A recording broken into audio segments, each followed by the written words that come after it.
اس لیے آج کل یہ ایک جو رویہ ہے، یہ ایک جو صورتحال پیدا ہو چکی ہے، یہ انتہائی خطرناک ہے، اور اس چیز نے لوگوں کو بہت سارا بے عمل بنا دیا ہوا ہے، اور لوگ عمل گریز ہو گئے ہوئے ہیں، اور اس کے ساتھ پھر خرافات یہ جو شامل ہو چکی ہیں، اس نے معاشرے کو پیس کے رکھ دیا۔ جو مزارات پہ ہو رہا ہے ہم ڈٹ کے اس کا انکار کرتے ہیں، اللہ کے علاوہ کسی کے سامنے سجدہ جائز نہیں ہے، بلکہ ہمارے امام احمد رضا خان فاضل بریلوی نے لکھا ہے، آپ فرماتے ہیں کہ سجدہ قبور بالاتفاق حرام ہے، اور طواف قبور بالاتفاق حرام ہے، زیارت قبور بالاتفاق جائز ہے، بوسہ قبور مختلف فی ہے، احوط یہ ہے کہ نہ دیا جائے، یعنی بوسے سے بھی اگر گریز کر لیا جائے تو کسی کو کوئی اور شائبہ نہ ہو تو یہ بھی بہتر ہے، لیکن خیر بوسے کے بارے علماء قائل ہیں، اس پر دلائل بھی موجود ہیں، لیکن قبروں کے سامنے یوں ہی کھڑے ہو جانا اور کھڑے ہو کر کے یوں سر جھکانا یہ جائز نہیں ہے۔ علامہ اقبال کہتے ہیں کبھی تم نے دیکھا کوئی کتا بھی کسی کتے کے آگے سر جھکاتا ہو؟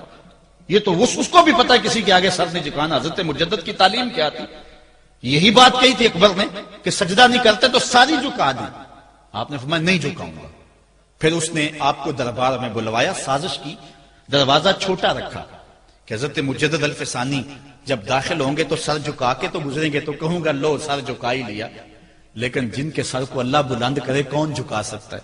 حضرت مجدد جب دروازے پہ پہنچے تو سمجھ گئے کہ یہ میرے لیے ایک جال بنا گیا ہے کہ جھکوں گا تو گزروں گا، آپ نے پہلے اپنی ٹانگیں داخل کی۔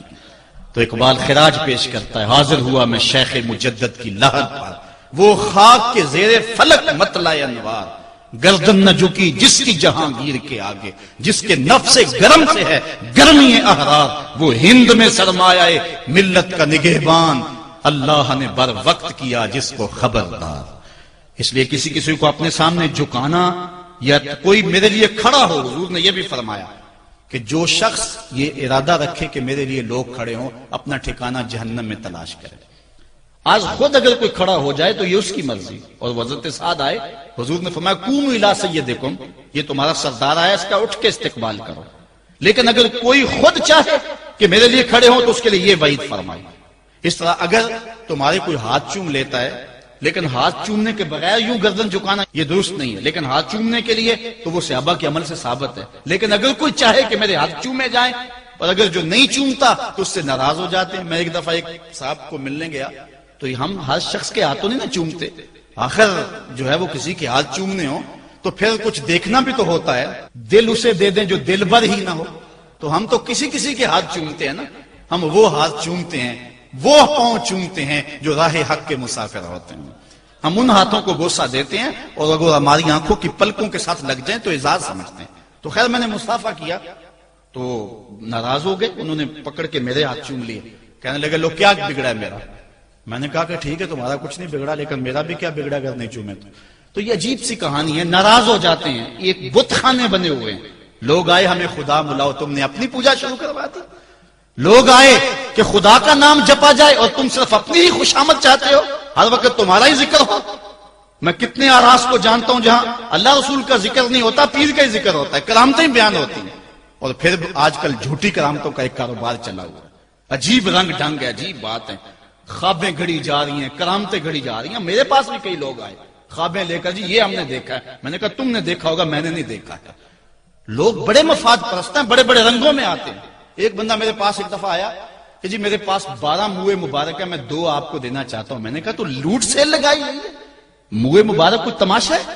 جہاں سے مرضی کو بال اٹھا کے کہہ دیتا ہے یہ حضور کا موئے مبارک ہے، یہ کوئی تماشا ہے؟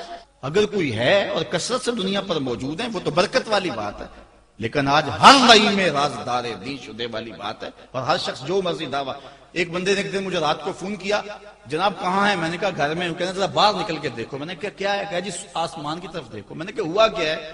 کہنے لگا چاند کے اندر حضور کی تصویر ہے۔ میں نے کہا تو پاگل ہے، لوگوں نے زندگیاں گزار دی اور زیارت نہ ہوئی، اور تو جو ہے لوٹ سے لگا دی ہوئی ہے کہ چاند کے اندر تصویر لگا دی۔ میں نے کہا کمال ہے، کوئی بات کرنے والی ہے تیری؟ ہمارے ہاں ذوف الاعتقادی اتنی پھیل گئی ہے کہ جو بات کرے لوگ پیچھے دوڑ پڑتے ہیں۔ کئی ایسے واقعات ہوئے ہیں، کوئی کہتا ہے میرے گھر میں حضور کے قدم لگے ہیں، کوئی کچھ بول رہا ہے، کوئی کچھ بول رہا ہے۔ یہ لوگ اللہ سے ڈرتے نہیں ہیں، خوف نہیں کرتے۔ جھوٹی خوابیں، جھوٹی کرامتیں اگر سچی ہیں تو میں ان کا انکار نہیں کرتا، لیکن اس وقت معاشرے کے اندر جو کچھ ہو رہا ہے میں اس کی نشاندہی کر رہا ہوں. اپنے بھی خفا مجھ سے ہیں، بیگانے بھی ناخوش. میں زہر حلاحل کو کبھی کہہ نہ سکا کند، بات وہی کہتا ہوں سمجھتا ہوں جسے حق. نئے ابلہ مسجد ہوں، نئے تہذیب کا فرزند. میں کہتا ہوں اگر جھوٹوں کے پیچھے چلو گے رسول اللہ ناراض ہو جائیں گے تم سے. یہ جرأت کیوں کرتے ہو؟ یہ ہمت کیوں کرتے ہو؟ کیوں جھوٹے دعوے کرتے ہو؟ سچ بولو. تمہارے پیچھے کوئی لگے یا نہ لگے اس کی پرواہ نہیں ہے. یا ایھا الذین آمنوا اتقوا اللہ وقولوا قولا سدیدا. اللہ فرماتا ہے ایمان والو سیدھی سیدھی بات کرو. پھر کیا ہوگا؟ یصلح لکم اعمالکم ویغفر لکم ذنوبکم. وہ تمہارے اعمال بھی ٹھیک کر دے گا، تمہارے بخشش بھی فرما دے گا. نہ لوگ اکٹھے ہوں، نہ مجمع بنے، نہ حلقہ بنے. یار یہاں تو 72 ہوں تو وہ بھی قبول ہے. یہاں مقدار نہیں دیکھی جاتی، یہاں معیار دیکھا جاتا ہے. سر نہیں گنے جاتے، دل گنے جاتے ہیں. یہاں یہ دیکھتے ہیں. مت لوگوں کو جو ہے وہ کھلونے دے کے بہلاؤ اور لوگوں کی عقیدتوں کو لوٹو اور لوگوں کے ساتھ ظلم کرو، زیادتی کرو، اپنی آخرت بھی کالی کرو اور لوگوں کی آخرت بھی کالی کرو. آپ دیکھیں دائیں بائیں، اپنی نظر رکھیں. نگہباں بن کے جو اہل چمن کی آبرو لوٹے. چمن والو عقیدت چھوڑ دو ایسے نگہباں کی. کوئی حق کا مسافر تلاش کرو، چاہے اس کے کپڑے پھٹے ہوئے ہوں، کرامت اس کی نہ ہو ساری زندگی کے اندر، لیکن محمد عربی کی غلامی تو ہو نا. حضرت شاہ نقشبند بخاری سے کسی نے پوچھا حضور آپ کی کوئی کرامت؟ فرمانے لگے اس سے بڑی کرامت کیا ہو سکتی ہے؟ اتنے گناہوں کے باوجود زمین پہ چل رہا ہوں اور زمین مجھ کو دنسا نہیں لیتی اپنے اندر. ہمارے بزرگوں کی تو کہانیاں یہ تھیں اور آج تھوک کے حساب سے کرامتیں دی جا رہی ہیں. آج کے پیروں کی اتنی کرامتیں، غوث پاک کی بھی اتنی کرامتیں بیان نہیں ہوتی جن کی ان کی کرامتیں بیان ہو رہی ہیں. دڑا دڑ کرامتیں بیان کر رہے ہیں. ایک بندے کے یہاں بچہ پیدا ہوا اور اس نے یہ شور کر دیا کہ یہ رمضان کے دنوں میں دودھ نہیں پیتا، اس لیے کہ حضرت غوث پاک بھی نہیں پیتے تھے، وہ بھی پیدائشی غوث تھے اور یہ بھی پیدائشی غوث ہے اور رمضان کے دنوں میں دودھ نہیں پیتا. اچھا کوئی 2-4 ماہ گزرے تو اس غوث کی ماں کو طلاق دے کے نئی عورت سے شادی کر لی. میں نے کہا کم از کم اتنا تو خیال رکھتے، جس نے غوث جنم دیا ہے اس کو تو عزت سے گھر سے رکھتے. تو یہ کیا تماشے ہیں؟ کیا لوگ بے وقوف ہیں؟ اب لوگ سمجھنے لگے ہیں. لوگ جو ہے وہ ان وجہ سے پھر دور دین سے ہوتے ہیں. نقصان یہ ہوتا ہے. لیکن میں آپ کو کہتا ہوں دنیا سے حق ناپید نہیں ہوا. اگر مداری گر موجود ہیں، ڈاکو لٹیرے اور چور موجود ہیں تو حق کا ڈنڈورا دینے والے بھی اس دھرتی پہ بستے ہیں. ہمارا رویہ یہ ہے کہ ہم کسی ایک شخص سے بدزن ہو جاتے ہیں تو پورے طبقے سے بدزن ہو جاتے ہیں. کئی بندوں کو میں سمجھو میں دیکھا ہوا ہے پیروں کو، اور تو نے دیکھے ہوئے ہی نہیں ہے. جن کو مل کر زندگی سے عشق ہو جائے وہ لوگ شاید آپ نے دیکھے نہ ہو، مگر ایسے بھی ہیں. ایسے لوگ بھی ہیں کہ جن کو دیکھ کر کے زندگی گزارنے کا ڈھب آ جاتا ہے، سلیقہ اور طریقہ آ جاتا ہے. ان لوگوں کی تلاش کرو.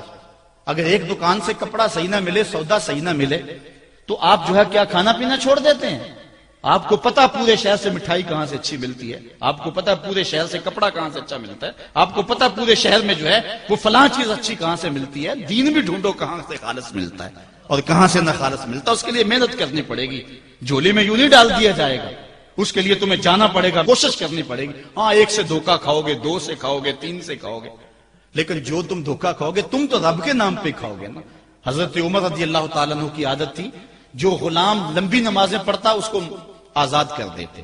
غلاموں کو سمجھ آ گئی، لمبی نمازیں پڑھنی شروع کر دی، آپ آزاد کر دیتے. کسی نے کہا عمر تم تو بھولے آدمی ہو، یہ نمازیں اللہ کے لیے نہیں پڑھتے، یہ آزادی کے لیے پڑھتے ہیں. تو حضرت عمر نے کہا یہ مجھے اللہ کے نام پہ دھوکہ دیتے ہیں، میں 100 بار کھانے کے لیے تیار ہوں. ایک جگہ سے دھوکہ کھایا، 2 سے کھایا، 3 سے کھایا، 4 سے کھایا. جب تمہاری نیت ٹھیک ہوگی منزل ضرور ملے گی. یہ ہو نہیں سکتا. خورش بے بدرا جو کب کو حمام کہ یک روز افتد ہمائے بدام.